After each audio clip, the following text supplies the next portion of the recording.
메리 크리스마스.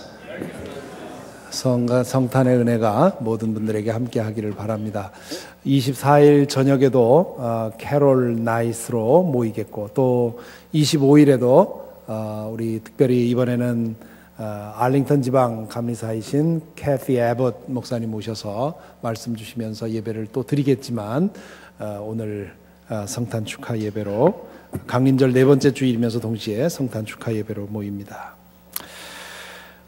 그동안 노아 시리즈를 하는 동안에 렉셔너리를 잠깐 떠나 있었습니다. 오늘은 오랜만에 렉셔너리로 돌아와서 예수님의 어머니 마리아와 그의 친척 엘리사벳에 관한 이야기를 읽었습니다.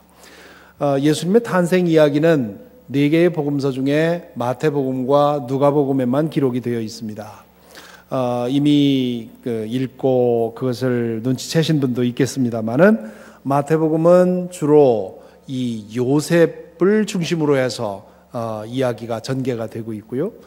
그리고 누가복음은 마리아를 중심으로 이야기가 전개가 됩니다. 그래서 족보도 마태복음에도 나오고 누가복음에 나오지만, 마태복음의 족보는 요셉을 거슬러 올라가는 것이고, 그리고 누가복음의 족보는 아담으로부터 마리아까지 내려오는 그런 족보입니다. 그래서 두 복음서가 각각 서로 같은 얘기를 하고 있지만 또 다른 시각에서 보여주고 있습니다. 특별히 누가는 예수님의 탄생 이야기를 전하면서 세례 요한의 탄생의 이야기와 이렇게 번갈아 가면서 얘기를 하고 있지요. 예수님과 세례 요한은 아주 밀접한 관계에 있었기 때문입니다. 이 누가복음 1장에 보면 누가는 먼저 가브리엘 천사가 세례 요한 아버지인 사가랴를 방문하는 이야기로 시작을 합니다.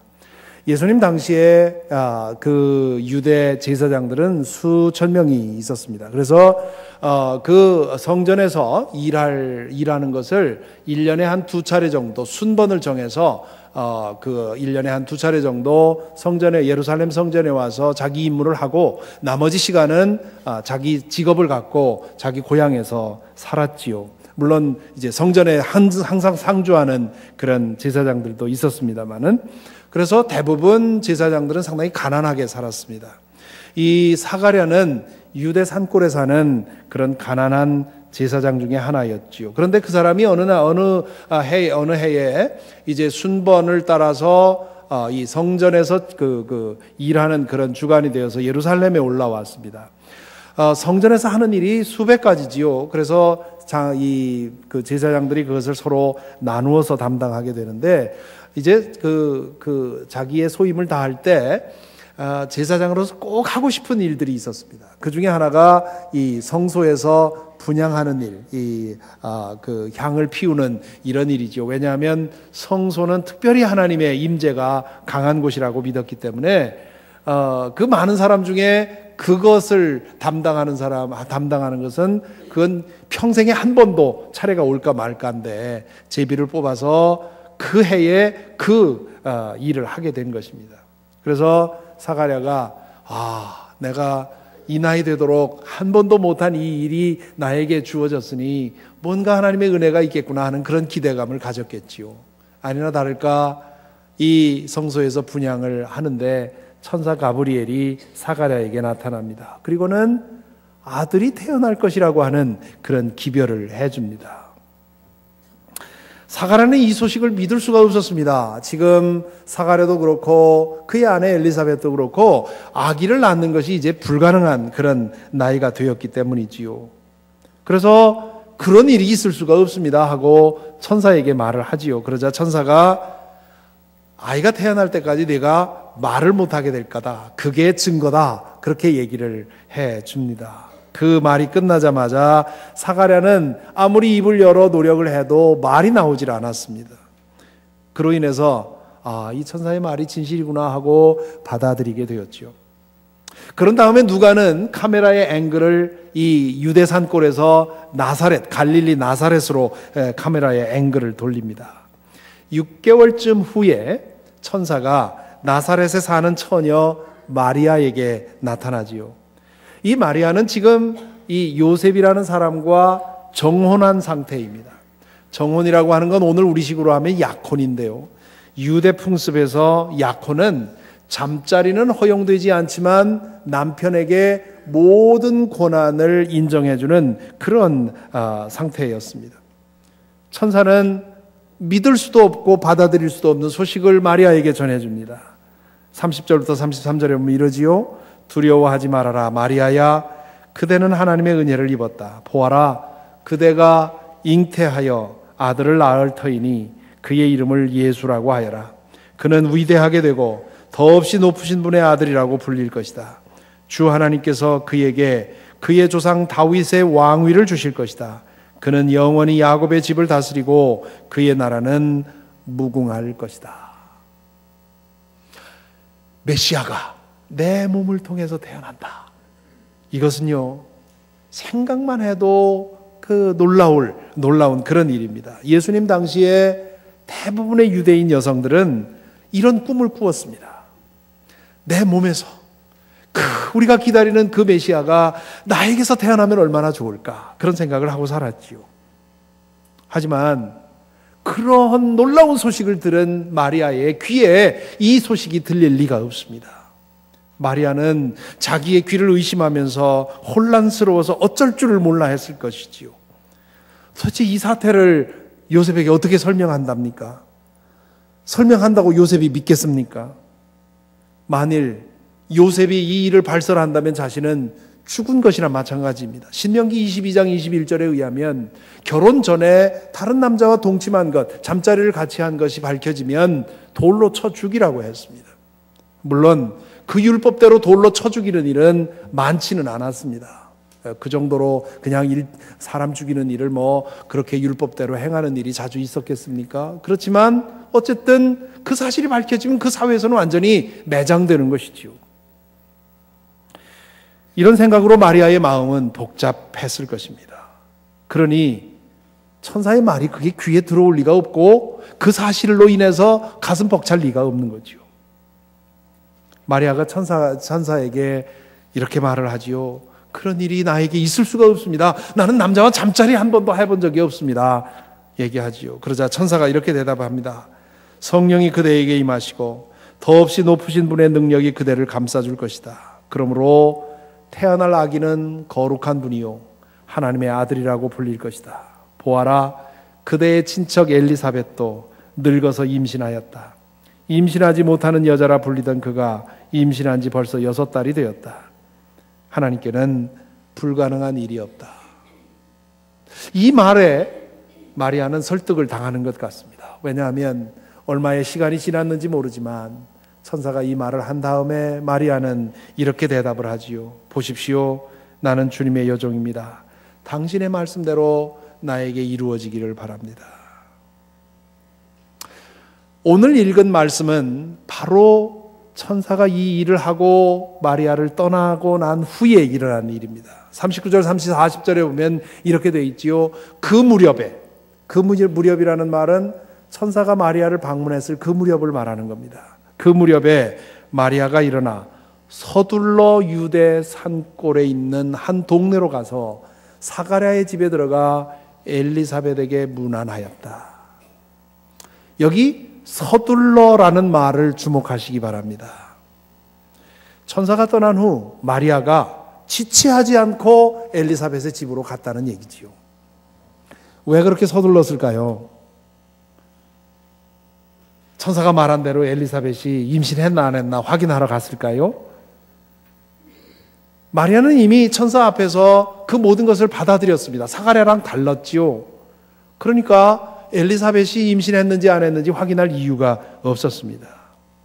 그렇다면 왜 이렇게 급하게 서둘렀을까요?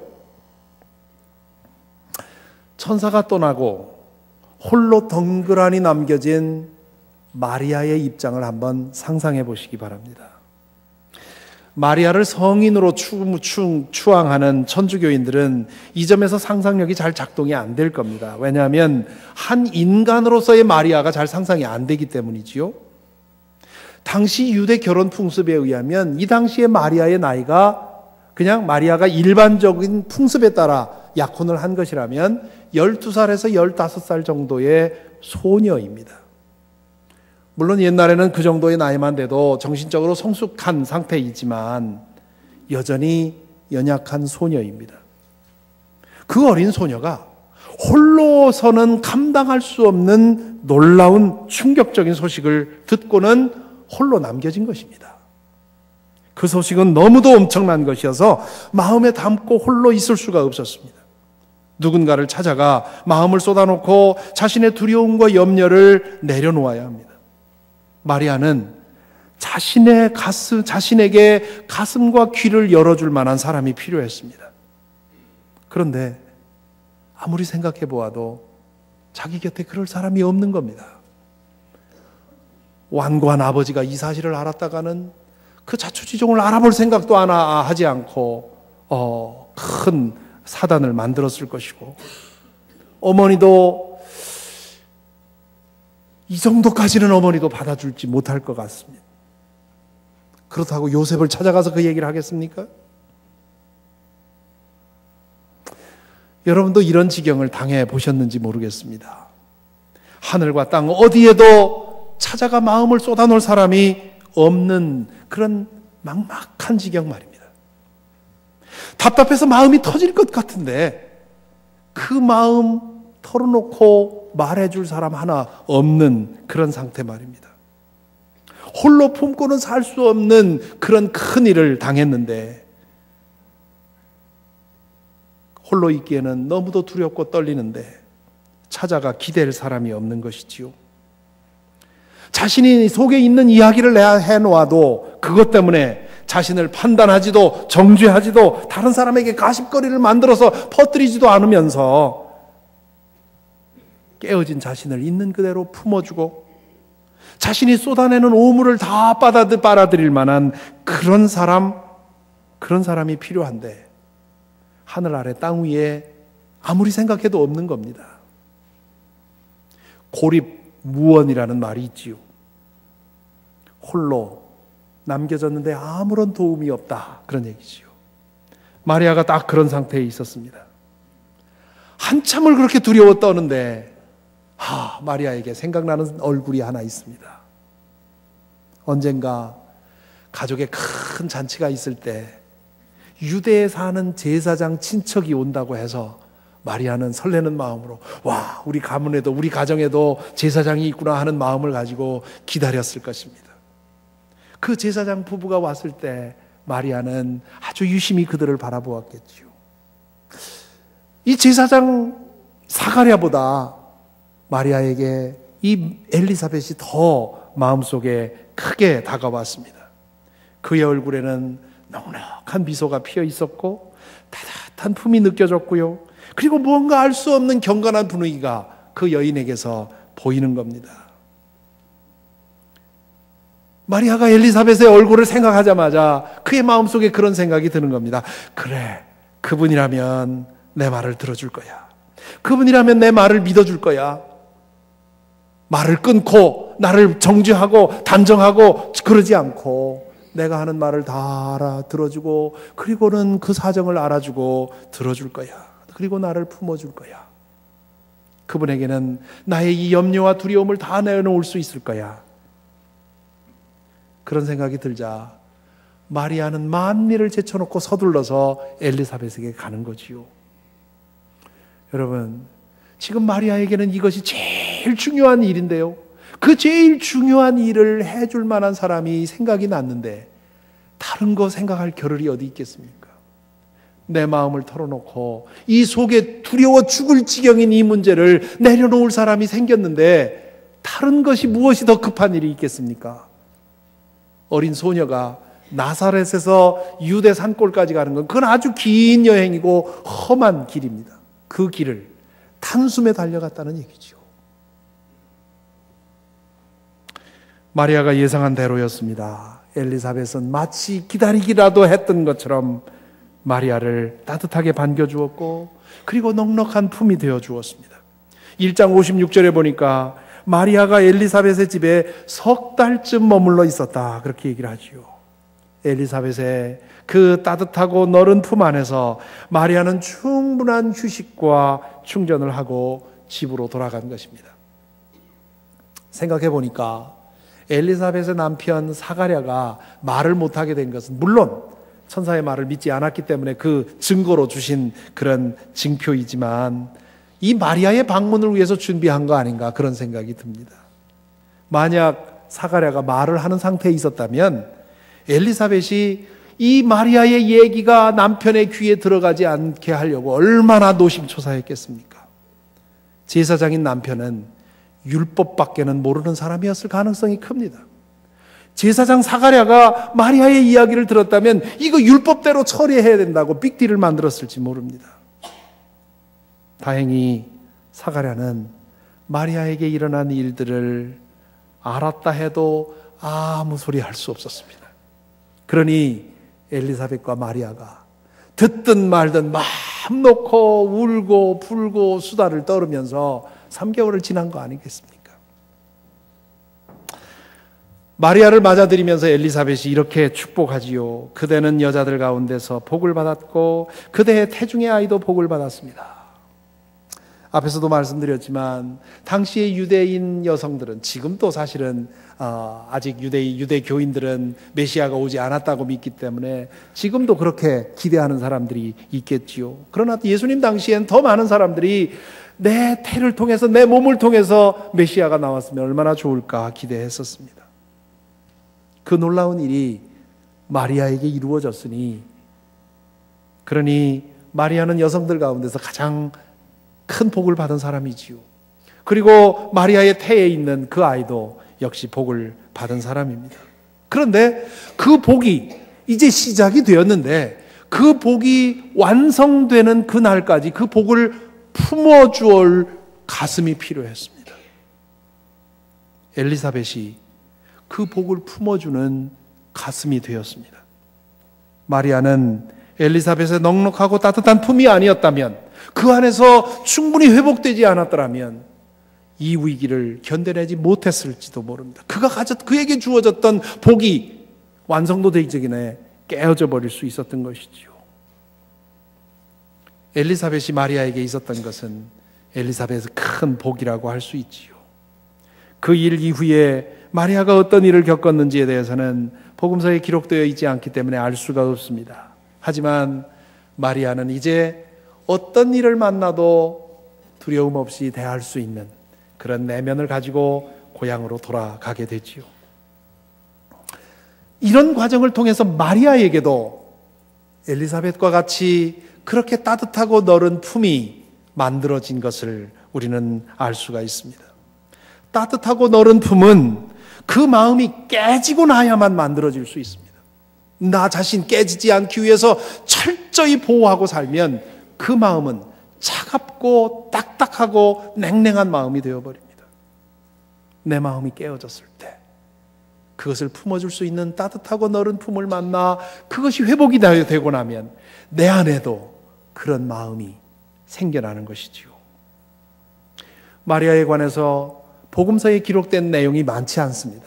그런데 그 많지 않은 내용들을 가만히 살펴보면 마리아가 육신의 아들 예수에게 따뜻하고 너른 품이 되어서 그 아들의 모든 일을 바쳐주었던 것을 알 수가 있습니다. 율법에 따라서 8일 되는 날 마리아는 요셉과 함께 아기 예수를 데리고 성전으로 가지요. 할례를 행하기 위해서였습니다. 시므온이라는 사람을 성전에서 만났는데요. 그는 평생토록 성전에서 기도하면서 지내면서 하나님께서 메시아를 보내줄 날을 기다리고 있었습니다. 그가 할례를 행하기 위해서 아기 예수를 안았을 때 단박에 알아보았습니다. 그래서 그는 하나님께 기도하지요. 오, 주님이 이제야 나를 놓아주십니다. 이제는 내가 마음 놓고 주님 품에 갈 수 있겠습니다. 그렇게 감사 기도를 합니다. 그리고는 마리아에게 이렇게 말합니다. 보십시오. 이 아기는 이스라엘 가운데서 많은 사람을 넘어지게도 하고 일어서게도 하려고 세우심을 받았으며 비방받는 표징이 되게 하려고 세우심을 받았습니다. 그리고 35절에 가면 이 괄호를 뛰어넘어서 계속 읽어야 합니다. 그리하여 많은 사람의 마음속 생각들이 드러나게 될 것입니다. 이렇게 말하는 가운데 괄호 안에 있는 말을 하는 겁니다. 이것은 마리아에게 주는 말입니다. 칼이 당신의 마음을 찌를 것입니다.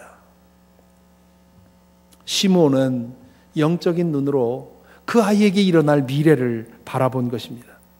자기 품에 안긴 아이가 장차 어떤 일을 하게 될지 알았습니다. 인간으로서는 감당할 수 없는 그런 고난의 길을 가게 될 것이라는 사실을 미리 알게 된 것이지요. 그것을 생각하니 그 어머니 마리아가 불쌍해졌습니다.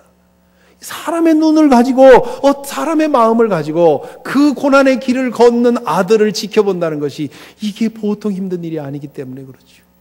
그래서 칼이 당신의 마음을 찌를 것입니다. 그렇게 미리 예고를 해주는 것이지요. 시므온의 예견은 정확했습니다. 마리아는 30살쯤 되었을 때 아들을 하나님에게 내어주지요. 아들을 품어 안고 누리게 되는 어머니의 그 재미를 다 반납을 한 것입니다. 그리고 제자들과 함께 고난의 길을 걸어가고 있는, 그리스도의 길을 걸어가고 있는 아들의 길을 지근거리에서 따라다니면서, 그러면서 그의 용기가 되어주고 소망이 되어주고 휴식처가 되어주었습니다. 그는 동네 사람들이 당신의 아들이 미쳤다고 비판하는 소리도 들었고요. 사람들이 아들을 향해서 우리의 왕이 되어달라고 환호하는 소리도 들었지만, 그러나 돌을 집어서 던져 죽이려고 하는 그런 위기도 경험했습니다. 그리고 마침내 예루살렘에 이르러서 사형수로 재판을 받고, 그리고 모진 고문을 당하고, 그리고 십자가에 달려 죽는 모든 모습을 가까이에서 눈을 부릅뜨고 지켜보게 되었습니다. 2004년에 멜 깁슨이 만든 영화 The Passion of the Christ라고 하는 영화가 있지요. 이 영화가 개봉되었을 당시에 너무 자극적이다, 너무 폭력적이다, 또는 과장이 심하다라는 등의 비난이 있었습니다. 하지만 시간이 갈수록 이 영화에 대한 평가가 긍정적으로 바뀌는 것 같아요. 저도 그 당시에 그 영화를 아주 흥미롭게 보았는데요. 그 영화를 통해서 제게 가장 인상적으로 보인 것은 예수님에 관한 모습이 아니라 마리아에 관한 모습입니다. 그래서 어떤 사람이 이 영화를 The Passion of Mary라고 이름을 지었는데요. 저도 그 말에 공감을 합니다. 마리아의 역할을 한 사람은 루마니아의 여배우 마이아 모르겐스텐인데, 그의 그 깊고 정지된 듯한 그 눈동자가 아주 인상적이지요. 영화 속에서 마리아는 항상 고난의 길을 걷는 아들 곁에 있습니다. 절대 가까이 가는 법이 없지요. 늘 거리를 두고 아들을 따라갑니다. 그러면서 아들의 아픔을 스폰지처럼 흡수해드리지요. 어릴 때는 아들이 기댈 만한 따뜻하고 너른 품이 되어 주었지만, 그리스도의 길을 가는 아들에게는 더 이상 그럴 수 없었습니다. 그렇지만 아들과 눈길을 주고받으면서 그 아들이 가는 길, 그 길에서 겪는 그 고난을 같이 겪어가게 됩니다. 그 장면들을 모아서 만든 영상이 있어서 보여드리겠는데요. 달린 제크라고 하는 복음성가 가수가 부른 마리아의 노래라는 그 노래와 함께 감상하실 것입니다. 특별히 아들을 따라다니면서 그 아들보다도 더 강한, 더 진한 고통을 속으로 흡수해드리는 그 어머니의 표정, 어머니의 눈빛을 주목해서 보시기 바랍니다.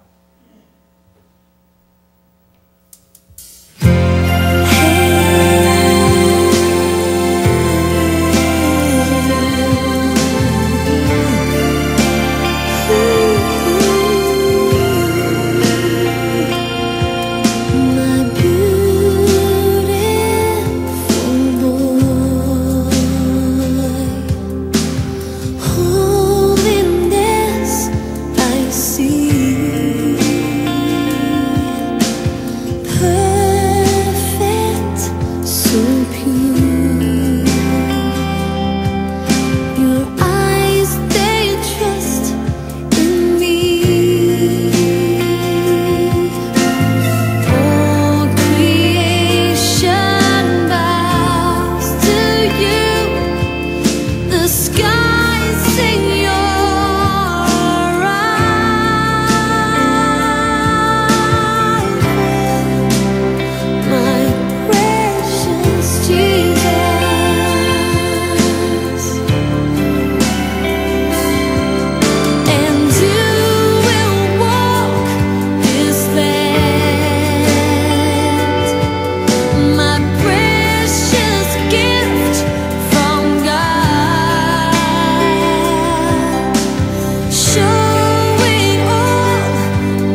아들이 갇힌 그 감옥에, 그 바닥에 귀를 대고 아들의 음성을 소리를 들으려고 하는 그 모습, 아들이 떠난 자리에 아들이 흘린 피를 하얀 수건으로 닦아내는 모습,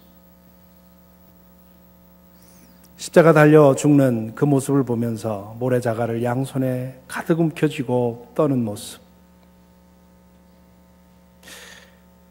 그 말과 표정과 몸짓은 아들보다 더 고통스러워하는 어머니의 모습을 보여주지요. 예수께서 당신의 길을 끝까지 완주하실 수 있었던 것은 물론 하나님이 주시는 능력이었겠지만, 그러나 그 길을 함께 걸으셨던 어머니의 품도 큰 힘이 되지 않았을까 싶습니다. 엘리사벳은 마리아에게 따뜻하고 너른 품이 되어 주었고, 마리아는 육신의 아들 예수에게 따뜻하고 너른 품이 되어 주었고, 예수님은 그 품으로 인해서 당신에게 주어진 사명을 완수하시고 저렇게 양팔을 활짝 벌린 십자가를 통해서 우리에게 하나님의 그 따뜻하고 너른 품을 보여주셨습니다. 십자가를 바라볼 때 여러분은 무엇을 보십니까? 양팔을 활짝 벌리고 우리를 부르시는 따뜻하고 너른 품이 보이지 않습니까? 그 품을 보는 것이 믿음입니다. 히브리서 저자가 말했듯이 십자가에 달리신 주님을, 우리의 연약함을 아시는 분입니다. 모든 점에서 우리와 똑같은 유혹을 받으셨던 분입니다. 그렇기 때문에 우리가 얼마나 쉽게 깨어질 수 있는지, 얼마나 쉽게 죄에 무너질 수 있는지, 얼마나 쉽게 유혹에 무력하게 당할 수 있는지를 아십니다. 그렇기 때문에 깨어지고 상처나고 더럽혀진 심령으로 두 손을 들고 그분 앞에 나갈 때 탓하지 않고 그것을 책망하지 않고 받아주신다는 말입니다. 그래서 히브리서 저자는 우리에게 권하지요. 그러므로 우리는 담대하게 은혜의 보좌로 나아갑시다. 그리하여 우리가 자비를 받고 은혜를 입어서 제때에 주시는 도움을 받도록 합시다. 여러분 아십니까? 세상 모든 사람들이 나에게 등을 돌리고 손가락질하고, 그리고 내가 정말 그런 손가락질 받아 싼 그런 행동을 하고 잘못을 해서 내가 깨어지고 쓰러졌을 때조차도 한 곳 돌아갈 곳이 있다는 것, 우리를 품어줄 품이 있다는 것. 요즘 연일 여론의 질타를 받고 있는 조현아 씨를 생각하면 한편으로 참 짠하게 느껴집니다. 물론 이 사건을 통해서 이렇게 드러나고 있는 전말을 보면 가진 자의 오만과 횡포가 얼마나 큰가, 그 분노를 느끼지요.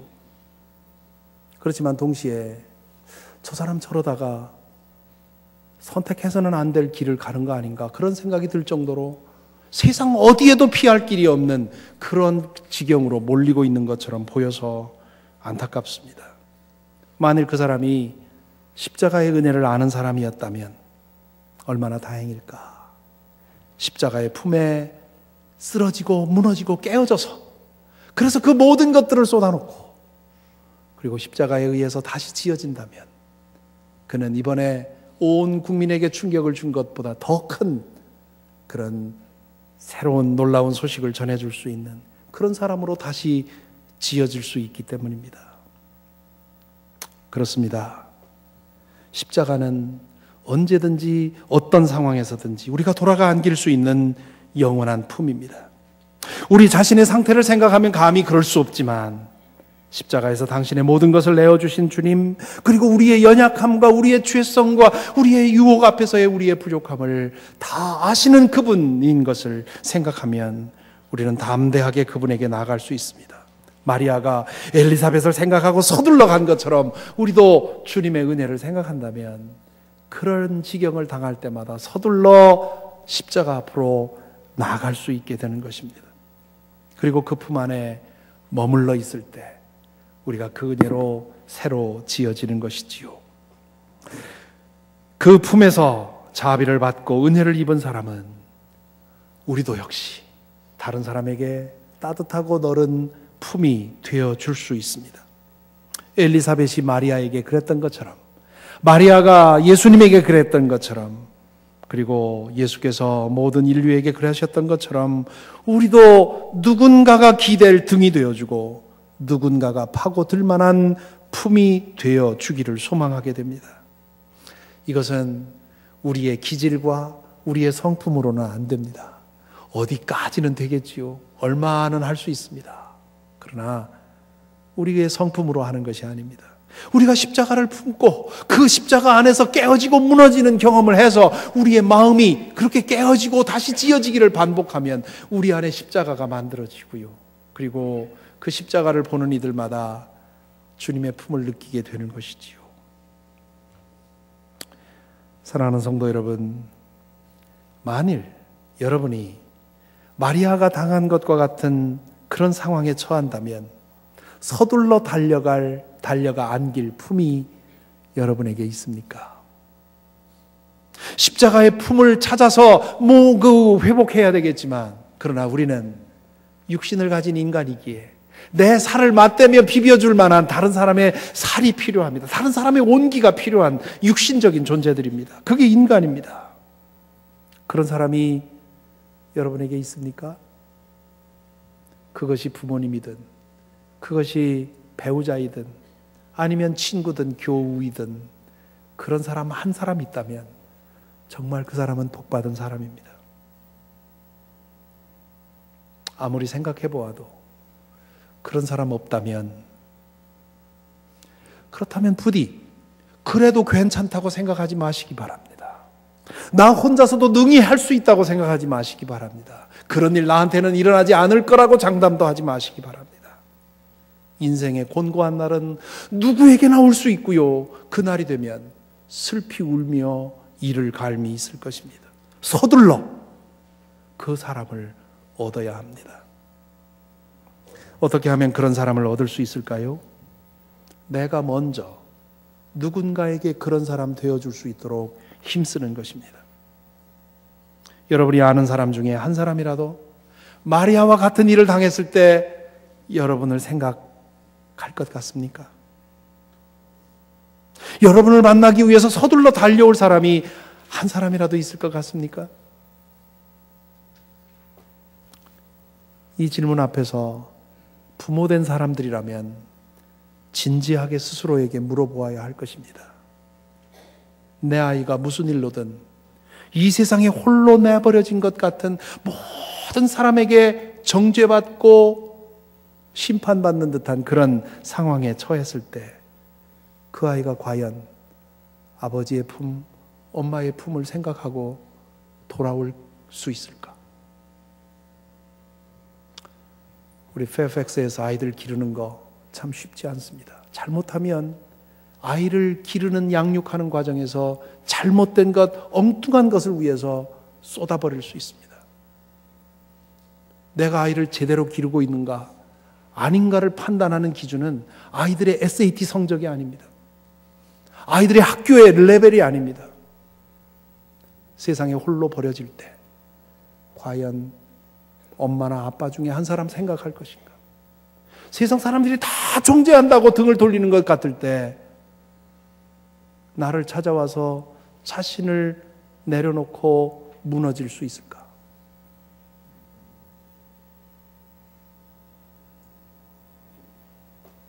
진정한 친구를 원하는 사람이라면 또 물어야 할 것입니다. 내 친구가 그런 상황에 있을 때 나를 기억해 줄까? 저는 목사로서 묻습니다. 교우들이 그런 상황을 생각할 때, 당할 때 나를 생각할까? 나를 생각할 때, 목사인 나를 생각할 때 내가 정죄하고 판단하고 혼낼 그런 생각이 아니라 품어줄 만한 가슴이 있다고 목사를 그렇게 생각해 줄까? 남은 기간, 얼마 주님께서 나에게 그 시간을 허락해 줄지 모르지만 내 남은 기간에 하고 싶은 일이 있다면 교우들이 나를 그렇게 기억해 주는 것입니다. 능력 있는 목사, 이것저것 잘하는 목사, 훌륭한 목사, 그런 거 바라지 않고요.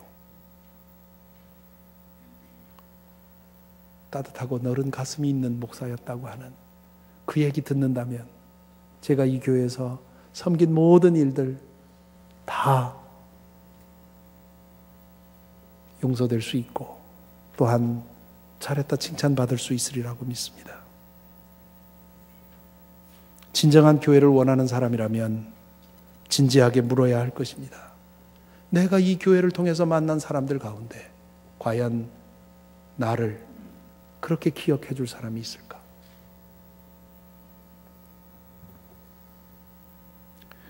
지난주 저는 이번 성탄절을 맞으면서 우리를 속박하고 있는 죄를, 그 죄들 중에 하나라도 청산하고 주님을 맞자고 말씀을 드렸습니다. 그것이 성탄을 위한 가장 좋은 준비가 될 것입니다. 오늘 거기에 하나를 더 하고 싶습니다. 이번 성탄을 맞으면서 엘리사벳과 마리아가 가졌던 그 따뜻하고 너른 품이 우리에게 있기를 소망하고 또한 기도하십시다. 더욱 깊이 십자가의 품을 파고들어 우리 안에도 십자가가 만들어지기를 소망하십시다. 우리가 숨을 거두기 전에 우리의 라이프 타임 중에 한 사람이라도 진정으로 품어서 그의 상처에 그 고름을 빨아내고 그리고 회복시키는 그런 따뜻한 가슴 한 번이라도 그 일을 하고 주님 앞에 간다면 하나님 앞에서 내 인생 허비되지 않았다 칭찬받으리라고 믿습니다. 이런 따뜻하고 너른 가슴이 저와 여러분 가운데 더 풍만하게 충만하게 만들어지기를 간절히 기원합니다. 기도하겠습니다.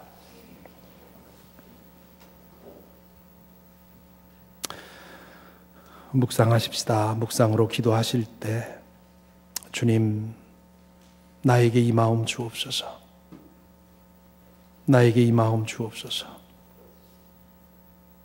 이 마음으로 품어 안게 하옵소서.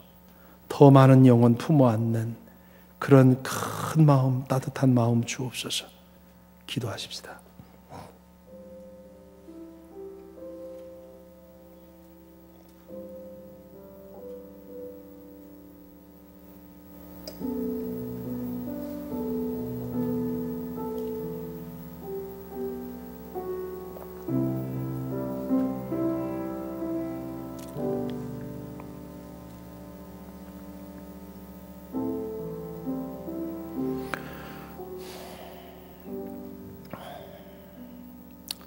십자가에 달려 죽으심으로 양팔을 활짝 벌려 우리를 품어 안으시는 주님, 저희로 하여금 그 십자가에서 그 품을 보게 하여 주옵소서. 그 품에 안기게 하시고 그 품에 머물게 하시고 그 품 안에서 늘 새로 빚어지게 하여 주옵소서. 그리하여 우리 또한 다른 사람이 안길 따뜻하고 너른 품으로 살게 하여 주옵소서. 예수 그리스도 이름으로 기도하옵나이다.